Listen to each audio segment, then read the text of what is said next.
世界一わかりやすい極永遠の闇透滅戦の解説動画です。採用マクロは概要欄を参照ください。動画の最後に最強カンペもありますのでそちらも活用ください。早速参りましょう。青の衝撃、ヘイト1位への奥義範囲強攻撃が2回連続できます。MT がマップ左上、ST がマップ右上に行き、タンクスイッチで対処します。なお今後この攻撃と他の攻撃が複合してきますが、その時に事故らないようタンクは常に厳密に左上右上ギリで攻撃を受け、中央のアンチをできるだけ確保するよう動いた方が親切です。死の恐怖、全体攻撃に加え手が8本生えてきます。事前に3回図に基づき軽く3回しておきます。 D4 ならマップ右下あたりですね。各手が自分から一番近い人めがけて直線範囲攻撃を放ってきます。なので担当に基づき外周寄りに立って誘導します。沼はざっくり縦に発生する時もあれば横に発生する時もありますが、さっきの3回図に従えば自分がどっち行けばいいか迷わないはずです。これだけのギミックではありますが、このギミックこの後何回も出てくるので精度高く対応するためにもこの手のことは細かいところまで知りてんだすることが大事です。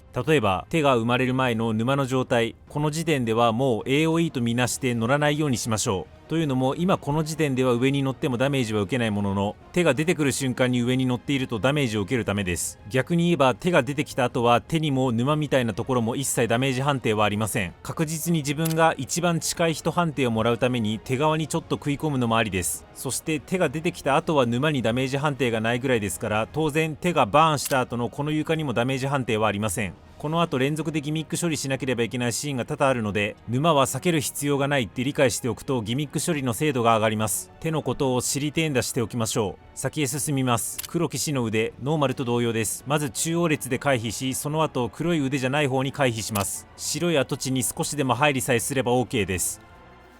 メメントモリ、まず中央列に攻撃が来るので左右どちらかの列に回避します。具体的にはタンクは黒い腕の方、平 DPS は白い腕の方に回避します。続いて中央列から左右に腕が生えてきて腕の前方へ直線範囲攻撃を仕掛けてきます。さらに8人にどでかい円範囲マーカーがつくのでカンペに基づきアンチでうまいこと3回します。ご覧の通り円範囲がどでかいので怠けずきっちり端まで寄ってあげましょう。青き魂、ボス正面に次打ってくる攻撃範囲の模様が出現します。どっちが攻撃範囲でどっちがアンチなのか分かりにくいですが、基本的に青く光ってる方が危ないのでこれは中央列アンチです。察しの通り左右列アンチと分岐しますが、それも後ほど出てくるのでそっちでご紹介します。青の20波または40波、20波なら4人頭割り攻撃で40波ならペア割り攻撃です。先ほどの中央列アンチと組み合わせて図の通り3回して対処します。青き魂、先ほどと必ず逆の攻撃予告が発生します。今回は左右列アンチです。ただし今回は直後に発動しないのでこのアンチを覚えておく必要があります。続いて先ほどと同じ手の誘導ギミックです。同じように誘導します。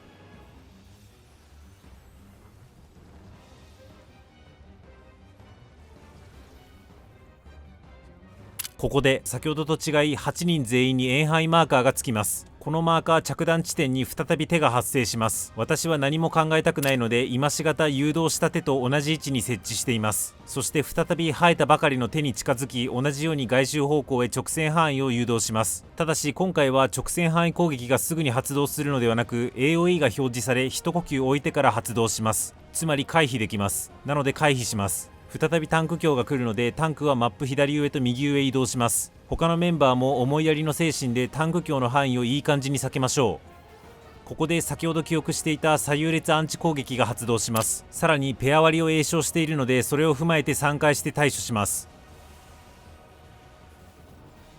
グランドクロス、大ダメージとともにマップが変形します。まずはマップ中央へ移動しましょう。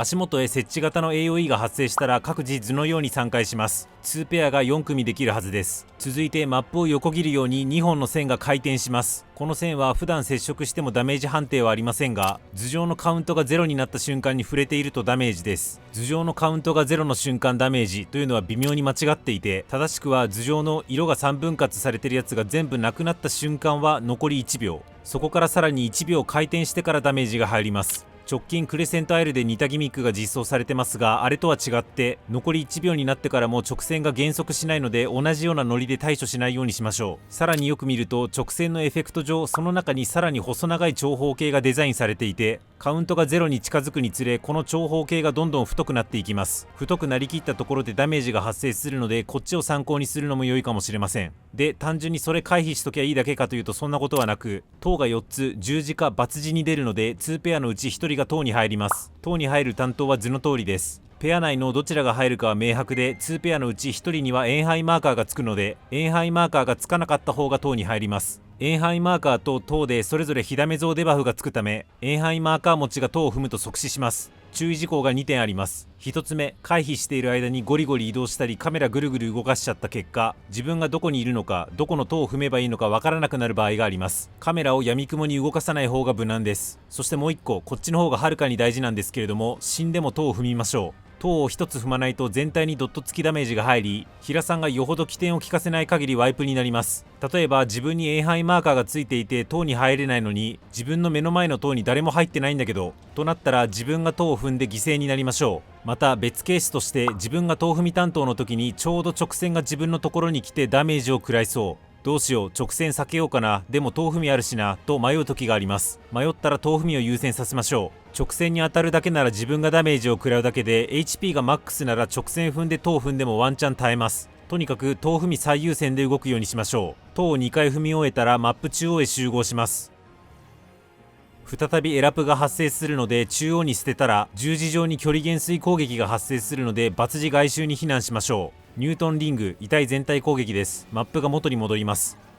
雑魚フェーズが始まります。珍しく気が抜けた雑魚フェーズです。順次手が出てきます。大きい手が累計2つ、それ以外は小さい手が出てくるので、大きい手はタンクが早めにヘイトを取り、タンク強攻撃を外周へ誘導しましょう。あとは適当に直線範囲予兆が出るので、適当に避けつつ適当に攻撃しましょう。事故率を減らすなら大きい手の撃破が優先なんですけれども、正直大した雑魚フェーズじゃないので適当で大丈夫です。ゲージが100になるまでに手を倒しましょう。エターナルダークネス全体攻撃に加え、全員が別室に連れて行かれます。ノーマルでもあった個人ギミックを行います。ロール別にちょっとだけ内容が違います。まず DPS の場合、直線範囲を避けながら手を2本倒すだけなんですが、意外と直線範囲の予兆が出てから発動までが早いので、うっかり踏まないようにしましょう。撒き散らすという時間切れ詠唱までに倒します。続いてタンクの場合、撒き散らすが中断可能な攻撃になっているので、沈黙を入れつつタンク強をしのぎつつ倒します。最後に平の場合、攻撃を回避できないので自分を適宜回復しつつ、かつスローをかけてくるのでエスナで治癒します。敵には勝手に継続ダメージが入っており、勝手に死ぬので攻撃してもしなくても OK です。闇の巨案、左右から腕が出現します。必ず最前列か中央列のどちらかがアンチになります。今回は中央列アンチですね。加えて全員にエンハイマーカーがつきます。着弾地点に腕が発生するやつです。というわけで図の通り3回して腕を出し、マップ中央に集まって直線範囲を真ん中に誘導します。ここ私は誘導方向をやらかしてます。必ずマップ中央に集まり腕を誘導しましょう。直線範囲 AOE を表示させたら一旦上下に逃げ、ボスの黒い腕を確認して逆方向にずれましょう。連なる青き魂、4つの予兆が連続で表示されます。予兆は円範囲、ドーナツ範囲、真ん中潰す、左右潰すの4種類ですけれども、アンチを基準で考えると円範囲と真ん中潰す範囲は外アンチ、ドーナツ範囲と左右潰す範囲は中アンチになります。なので外か中かだけを覚えておくと楽です。必ず外と中は2回ずつ配分されます。というわけで見てみましょう。外、中、外、中、外、中、外、中ですね。ごくゼレニアと同じ、これで終わりかと思いきや、もう2ひねりきます。1ひねり目、急にルーレットが始まり、突然後出しで4番目から攻撃を始めると宣言されます。つまり中、外、中、外になるということです。私の場合はパワープレイで頭の中で何とかしちゃうんですが、マジで苦手なのであれば紙に書いた文字を元に考えると分かりやすいかもです。動画最後の最強カンペに文字を載せていますので参考にしてください。これが1ひねり目、2ひねり目、中外一発目の発動前に4人割りかペア割りの予兆が来ます。これが中外4発目と同時に発動します。おすすめとしてはご覧の通り、この時点でペア割りならペア割り用の3回、4人割りなら4人割り用の3回をしておくとスマートです。そうすればペア割りと4人割りを記憶せずに純粋に中外ギミックだけこなせば良くなるためです。あとは覚えた通りに中外動きます。どのぐらい中外に移動すればわかんねえって時は、とりあえず大げさに中や外に移動しましょう。4発目の発動とともにペア割り処理。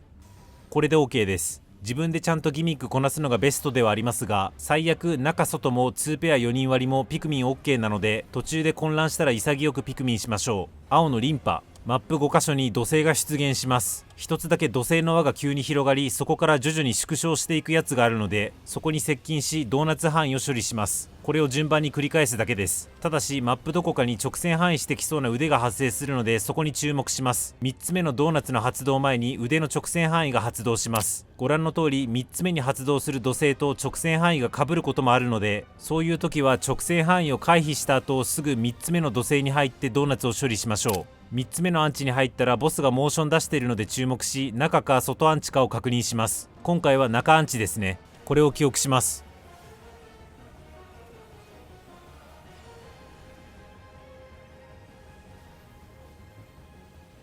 最後に5つ目までしのいだら栄翔に注目します。今回は4人割りなので中アンチで4人割りを処理します。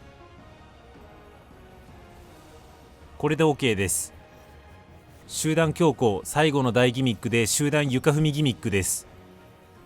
床の丸分人数が乗ると消えるという床が出てくるので、皆で手分けして床踏もうってギミックです。マクロ通りの順番で踏もうってだけっちゃだけなんですけれども、 D4 目線でご紹介します。まず D4 の場合すぐ南の4人床に乗ります。というか集団強行の栄翔完了前にちょっと南に寄っといて、床が出たと同時に4人床処理できるぐらいの気概でいるといいです。なぜかというと、ご覧の通り床を踏んだ瞬間4秒の耐性低下デバフがつきます。このデバフが残っている状態で次の塔を踏むと死にます。なので塔を踏む間隔は少なくとも4秒空ける必要があります。というわけで初動とっとと最初の床を踏むのが大事なので、さっと床を踏みましょう。床を踏んだらマクロの通りに移動します。2つ目の床を消したところあたりで中央列が潰れ、さらに左右から直線範囲が来るので見たまま避けます。あとはタンク橋の範囲を避けつつマクロ通り塔を踏めば OK です。南西南東の床が踏みにくくならないよう、タンクは必ず左上右上ビタビタでタンク橋を受けましょう。